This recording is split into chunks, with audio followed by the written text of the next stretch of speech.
Bonjour à tous amis dégustateurs et donc bienvenue pour les vins du week-end. Alors beau petit week-end, surtout qu'on arrive en bas de l'armoire, hein, au bout de l'armoire là, on arrive dans les dernières strates et souvent il y a des belles surprises. Alors qu'est-ce qu'on a bu du coup? Alors on a commencé avec ça un Coteau du Languedoc, domaine de Montcalmès, et c'est donc 2012, donc j'avais rapporté ça pour évidemment, les 10 ans du millésime. Alors, Montcalmès, c'est un vin que j'aimais beaucoup jeune, un peu moins âgé. Puis après, j'ai découvert que finalement, âgé, avec le temps, quand il était vraiment âgé, il était joli. Et donc, là, je savais pas trop quoi penser de ce 2012. Et finalement, écoutez, un joli vin, joli nez au départ, très cassis, avec ensuite un peu assez de puissance, des notes de cerise, de kirsch, c'est un peu kirché quand même. Euh, des pointes de réglisse et un fond, on va dire, plus d'ailleurs chocolat que cacao, avec un petit côté, ouais, presque chocolat, presque sucré, et un petit côté balsamique. Une bouche charpentée, structurée, joli tanin soyeux, il n'y a pas de problème. Par contre, c'est puissant et je dirais qu'en finale, ça chauffe, hein, c'est alcooleux quand même, un peu. Donc, en dégustation pure, bon, moi je trouve, enfin ça se sent quoi, voilà. Et par contre, à table, c'est beaucoup mieux parce qu'en mangeant, effectivement, on sent un peu moins le côté alcooleux. Donc, finale puissante, un peu alcooleux, mais c'est assez joli. On a commencé à avoir une pointe de cuir, un petit fond de cuir qui arrive, d'évolution. Voilà, un joli vin comme il se doit souvent avec Montcalmès. Ensuite, ah ouais, alors ensuite on a bu ça. Un domaine de Trévalon, donc un vin de France, enfin un vin en Provence, hein. Millésime 2012 aussi, donc les 10 ans du millésime. Et là, c'est pas la même histoire. Là, j'ouvre la bouteille, je mets le nez dessus, et là, on se dit, ah ouais, ça y est, là, on a un peu tiré le gros lot. Magnifique nez, qui attaque sur le cassis, puis très vite arrive le fruit rouge, la fraise. Et puis là, tout d'un coup, on se rend compte que, bah oui, il y a un kaléidoscope d'arômes, d'odeurs qui vont se développer. Alors, on a un petit côté épicé, réglisse, qui prend même des touches menthol par moment. Puis après arrive du floral avec de la violette, presque un petit côté exotique, patchouli. Et puis après, on a un peu d'orange sanguine.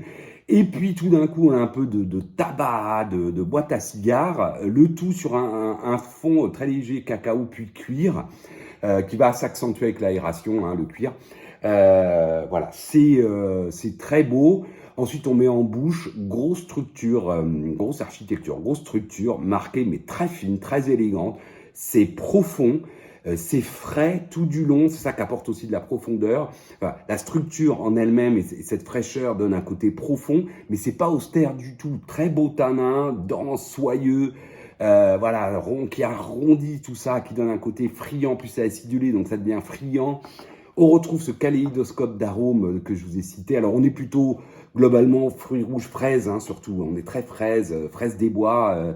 Voilà, les notes, effectivement, un peu d'orange sanguine, d'épices, un peu réglissées, les petites pointes de tabac, boîte à cigares par moment, et ce fond de cuir, de cacao, voilà.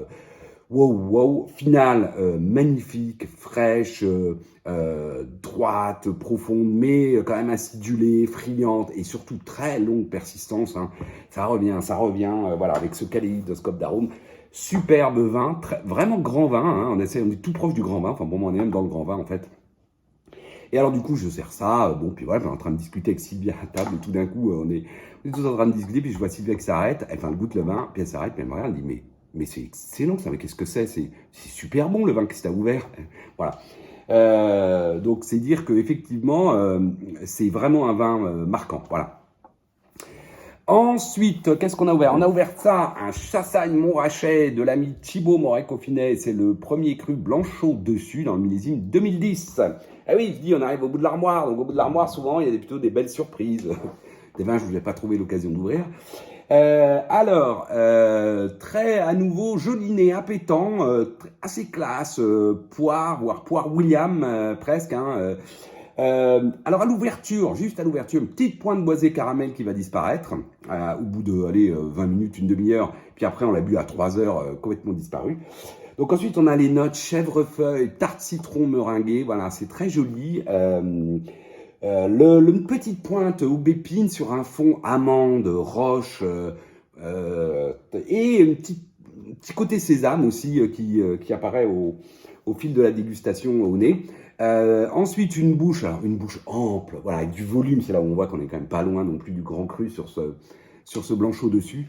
Beaucoup de volume, ample, très belle fraîcheur, c'est droit. À nouveau, c'est aussi un petit peu de profondeur, hein, c'est pas, mais du volume, de la fraîcheur qui tend l'ensemble. Une jolie tension donc. Belle matière, une finale fraîche, tonique, avec du volume. Hein. C'est un blanchot, pour moi c'est vraiment un vin.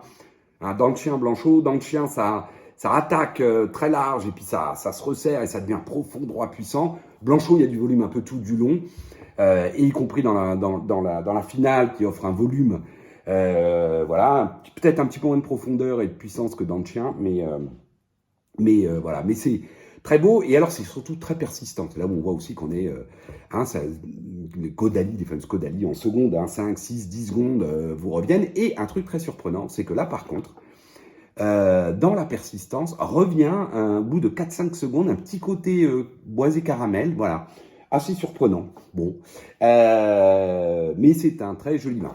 Ensuite, qu'est-ce qu'on a bu? On a bu ça ce midi, un domaine de la chevalerie, donc moi un des domaines que j'adore en Loire, hein, Bourgueil en l'occurrence, et c'est la cuvée Bretèche dans le millésime 2015. Donc je l'avais déjà commenté. Bon, moi j'aime beaucoup cette cuvée. Je suis pas un grand fan du Cabernet Franc, mais j'aime beaucoup ceux du domaine de la chevalerie. Ici on a un nez qui démarre assez cassis, d'ailleurs fruits noirs, puis ensuite très vite on passe plutôt framboise groseille.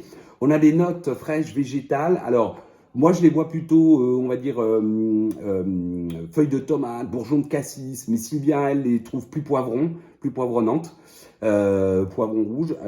En une petite pointe épice très agréable sur un fond, noyau amande, très joli. Voilà, c'est assez élégant. Cette touche végétale apporte plutôt de la profondeur et de l'élégance, plus qu'un côté pas mûr. Parce qu'évidemment, en bouche, on va retrouver la framboise et voir un petit côté presque compoté, mûr. Enfin, c'est mûr, il n'y a pas de souci. C'est même assez friand. Donc, la petite pointe, effectivement, bourgeon de cassis, poivron si on veut, mais qu'apporte plutôt un peu, qui allège en fait un peu. Joli tanin, pas d'une grande densité, mais c'est soyeux, c'est frais tout du long. Alors là, c'est ça qui m'a surpris pour un 2015. Hein. Jolie bouche droite, fraîche. Donc, bien enrobé de ces tanins soyeux, jolis. Pardon. Et une finale donc fraîche et une jolie persistance. Bref, c'est un très joli Cabernet Franc. Un joli Cabernet Franc. Moi, j'aime beaucoup. Ça se boit tout seul. C'est assez redoutable d'ailleurs même. Ensuite, pour ce soir, ce soir, on va faire une salade César. Donc moi, vous savez bien boire des Sancerre sur la salade César. Et donc ce soir, on va boire ce magnifique Sancerre, normalement du domaine Pinard, donc des frères. C'est la cuvée Harmonie et c'est le millésime 2014. Donc, alors, je l'ai ouvert là, juste là. Donc, je viens de l'ouvrir. Et bon, elle est conforme à ce que j'en attends. Hein. Voilà, alors c'est d'ailleurs assez drôle parce que, enfin, assez drôle. Ça y est, le vin là, on sent qu'il est passé. Il vient de passer là, un côté un peu évolué, ça y est, vraiment, ça arrive. Ah, on a un nez au départ très fruit blanc, fruit jaune, plutôt fruit jaune d'ailleurs. Et puis les notes fraîches, végétales typiques du Sauvignon, qui sont plutôt buis, acacia, enfin voilà, ce genre de choses. Là, elles ont évolué, ça y est, on est plutôt sur le champignon noble, le sous-bois, voilà, c'est vraiment ça, hein. Ça a déjà évolué, le foin humide, presque la tourbe, presque. Mais il n'y a pas le côté fumé. Là, on a donc cette petite pointe un peu assez fraîche, sur un fond clairement, alors là aussi, roche, mais presque coquille d'huître. Je veux dire, là, je serais moi, probablement en full aveugle, je serais peut-être parti à Chablis là-dessus. Parce qu'on a un côté salin, presque coquille d'huître.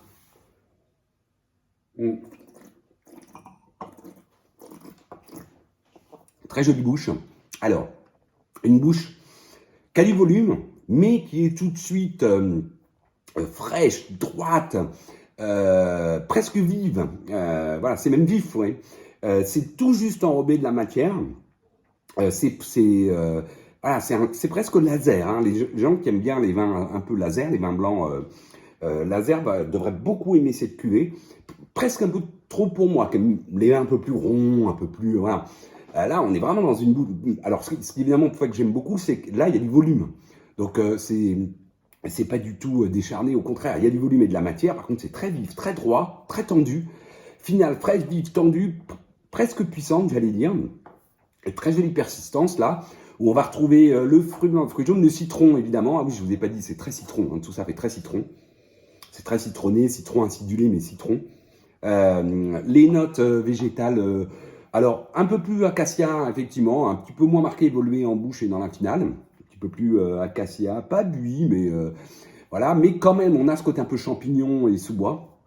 Et puis ce fond salin, roche, presque coquille d'huître. Voilà, très joli vin. Et ben écoutez, je vous souhaite à tous une excellente semaine et je vous dis à la semaine prochaine. Salut!